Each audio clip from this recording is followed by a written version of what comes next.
दोस्तों इस समय हम हरियाणा में हैं, कुरुक्षेत्र में संत रविदास आश्रम में, और यहाँ बच्चों की एक प्रतियोगिता का आयोजन किया गया है। साहित्य और पढ़ो पढ़ाओ, साहित्य और संविधान पढ़ो पढ़ाओ अभियान। हमारे साथ में एक साथी हैं जो मीडिया से भी हैं और क्रांतिकारी भी रह चुके हैं, काफ़ी लंबे समय से काम कर रहे हैं। तो थोड़ा सा मैं जानकारी लेना चाहूँगा सर से।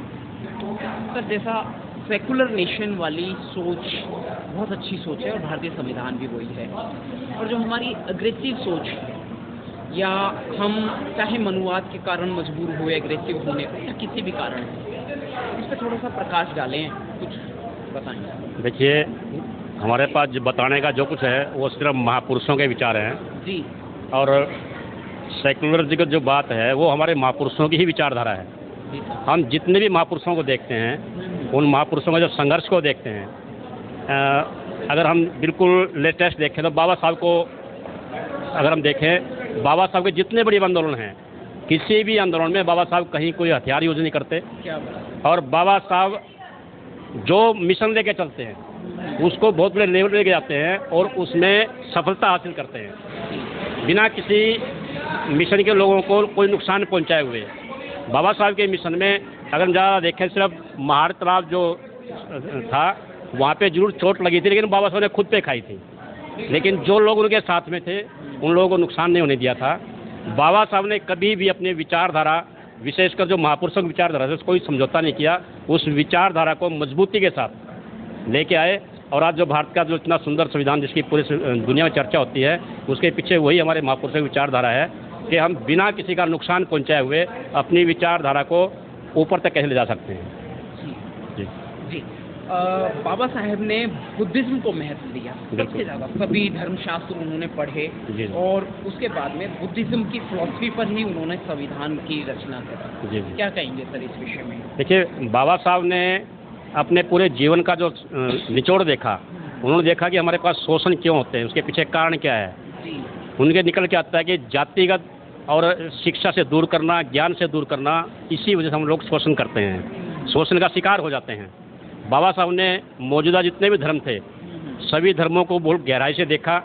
वो एग्रेसिव नहीं है बिल्कुल भी, ये नहीं कि भी शोषण हो गया और एकदम से कोई बदलाव कर दें। उन्होंने बहुत लंबे समय तक सभी धर्मों को देखा और जब अंत में देखा कि बुद्धिज्म एक धर्म नहीं है, एक धम्म है, एक मार्ग है जिस मार्ग पे चल के हम मानव को मानव से जोड़ सकते हैं। कहीं कोई ऊंच नीच की जहाँ पे बात नहीं है, एक समानता की बात है।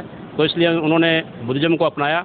बुद्धिज्म कोई धर्म नहीं है, एक जीवन जीने का तरीका है जिसके अंदर हम एक समानता के साथ आगे बढ़ सकते हैं। जी, बुद्धिज्म का बुद्धि बौद्धिक बौद्ध होने से थोड़ा सा प्रकाश। देखिए, बुद्धिज्म, हम बुद्ध की बात करते हैं, लोग कहते हैं बुद्ध। बुद्ध किसी व्यक्ति का नाम नहीं है, ना कोई जाति है ना कोई धर्म है। बुद्ध का मतलब होता है कि जो व्यक्ति अपने ज्ञान से अपनी बुद्धि को इतना ऊंचा ले जाए जहाँ वो कहीं भी किसी का अहित ना करे और सबको एक साथ एक सूत्र में बांधे, हाँ, एक सम्यक दृष्टि से वो देखे और सम्यक वाणी का वो प्रयोग करे, वही बुद्ध होता है। और बुद्ध कभी पैदा नहीं होते, बुद्ध अपने समय के साथ ज्ञान और विवेक से बुद्ध बनते हैं।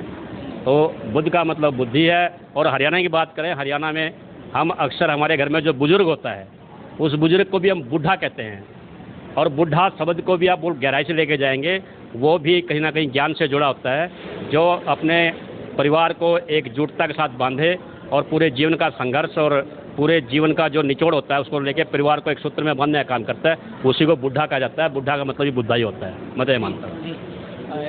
अच्छा, बहुत अच्छी बात आपने बताई जी। लोगों ने ये कह रखा है कि जो बुद्ध है वो भी एक धर्म है, जैसे जैन धर्म है, हिंदू धर्म है, मुस्लिम धर्म है, ईसाई धर्म है।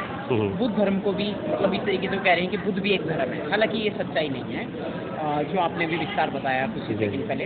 अच्छा, एक चीज़ पे और जाएंगे, क्या एक ब्राह्मण, क्या एक मुस्लिम भी बुद्ध हो सकता है? देखिए, मैंने पहले ही कहा, बुद्धिज्म कोई धर्म नहीं है, बुद्धिज्म एक जीवन जीने का तरीका है। और बुद्धिज्म का जो बेस है वो त्रिशण और पंचशील है। पंचशील की हम बात करते हैं जिसमें कहा पाणातिपाता वेरमणि सिक्खापदम समादयामि, अदिनदाना वेरमणि सिक्खापदम समादयामि, कामेषु मिच्छाचारा वेरमणि सिक्खापदम समादयामि, मूसावाद वेरमणि सिक्खापदम समादयामि, और सुरा मेरिया मजप्मा दठाना वेरमणि सिक्खापदम समादयामि।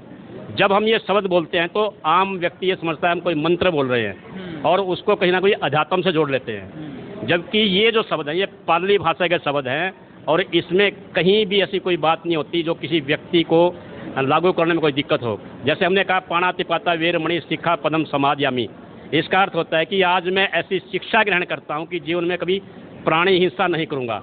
मेरे ख्याल से ऐसा कोई धर्म नहीं होगा जो कहेगा कि प्राणी हिंसा करो। तो इस शब्द को हर कोई व्यक्ति अपना सकता है। दूसरा इसके अंदर ये होता है कि अदिनदाना वीरमणि शिखा पदम समादयामि, कि मैं ऐसी शिक्षा ग्रहण करता हूँ जीवन में कोई चोरी नहीं करूँगा। ऐसा कौन सा धर्म जो कहता है कि मैं चोरी करना सिखाता हूँ? कोई भी धर्म नहीं कहेगा। इसके अलावा जो और शिक्षाएं हैं, जितनी भी शिक्षाएं हैं वो मानव के लिए जरूरी है और वो हर धर्म के अंदर हर व्यक्ति अपनाता ही है। तो बुद्धिज्म कोई धर्म नहीं है।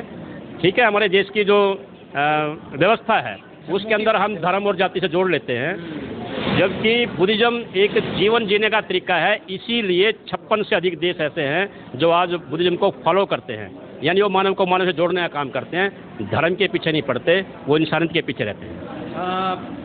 पुराने समय में यदि बात करें आज से 2500 साल पहले, सम्राट अशोक जी उन्होंने अपने पुत्री संघमित्रा और पुत्र महेंद्र को जी धर्म बुद्धिज्म के लिए मतलब प्रचार प्रसार के लिए जो है विदेशों में भेज दिया। बिल्कुल, इसका थोड़ा सा लॉजिक समझाइए। देखिए, जब कोई अच्छी बात होती है तो हर व्यक्ति चाहता है कि मैं इसको और लोगों के पास पहुंचा पाऊँ। खुद का कल्याण करने के बाद उद्देश्य होता है कि मेरा कल्याण हो गया, मैं सबका कल्याण करूँ।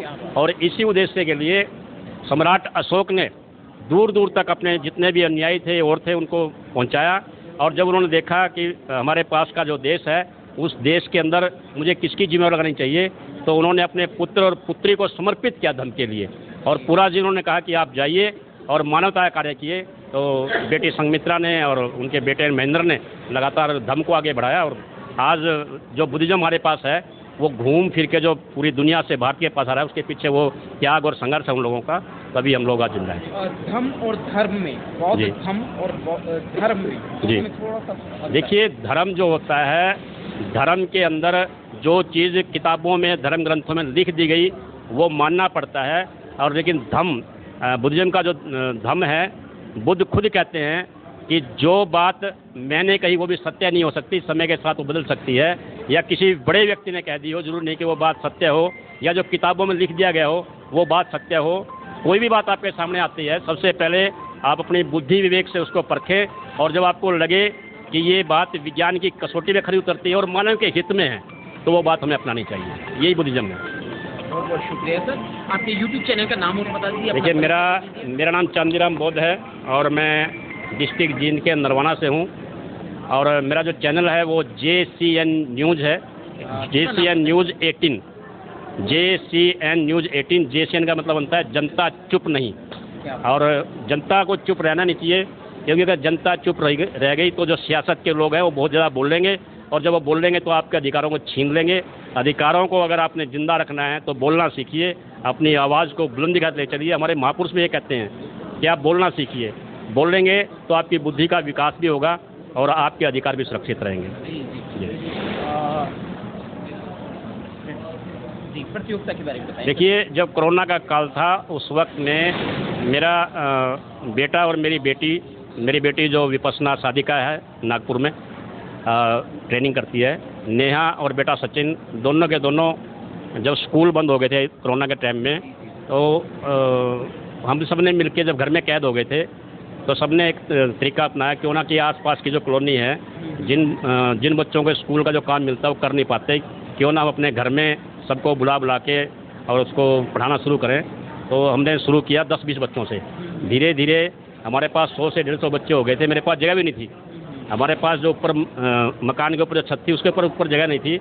हमने चद्दर तरपाल लगा के बच्चों को पढ़ाना शुरू किया और फिर बच्चों के अंदर जो स्किल थी, जिस बच्चे में जो भी स्किल था, जिसमें ड्राइंग है, गाने की स्किल है, डांस की है, आर्ट एंड क्राफ्ट की है, जो चीज़ें बच्चों को आती थी हमने उनको आगे बढ़ाया। क्योंकि मैं खुद एक आर्टिस्ट रहा हूँ, मैं चित्रकार रहा हूँ, मैं थिएटर वर्कशॉप मैंने लगाई है और मैं क्रिकेट कमेंटेटर रहा हूँ। जितनी हमारे पास जो टैलेंट था हमने उन बच्चों के अंदर वो डाला और धीरे धीरे उन बच्चों की प्रतियोगिताएँ करनी शुरू की। और हरियाणा में जितनी भी आज के टाइम में जो छोटे छोटे बच्चे कल्चरल एक्टिविटी करते हैं, विशेषकर मिशन मूवमेंट की, वो शुरुआत हमने की थी। हमारी बेटी मुस्कान मेहरा, जो कि आज के टाइम में एक ब्रांड है समाज का, सिंगर के तौर पे, जो मेरे भाई की लड़की है, वो मेरे पास ही बचपन से रहती थी। हम सब ने शुरुआत की थी मुस्कान टीम के नाम से, और आज मुझे खुशी होती है कि जब हम बाहर जाते हैं, हमारी बेटी का एक गीत जो हर जगह चलता है, मैं बाबा साहब की लाडली कुछ खास करूँगी माँ, उसके ऊपर लगभग हर बच्चा आज डांस करता है। तो ये शुरुआत हम कर पाए थे बाबा साहब की अनुकंपा के उससे। बहुत बहुत शुक्रिया सर, बहुत बहुत साधुवाद। आपने बहुत अच्छी जानकारी दी। तो बहुत ही प्रतिभा संपन्न व्यक्तित्व से आपकी मुलाकात हुई है। तीसरी आज़ादी यूट्यूब चैनल पर आपने देखा है।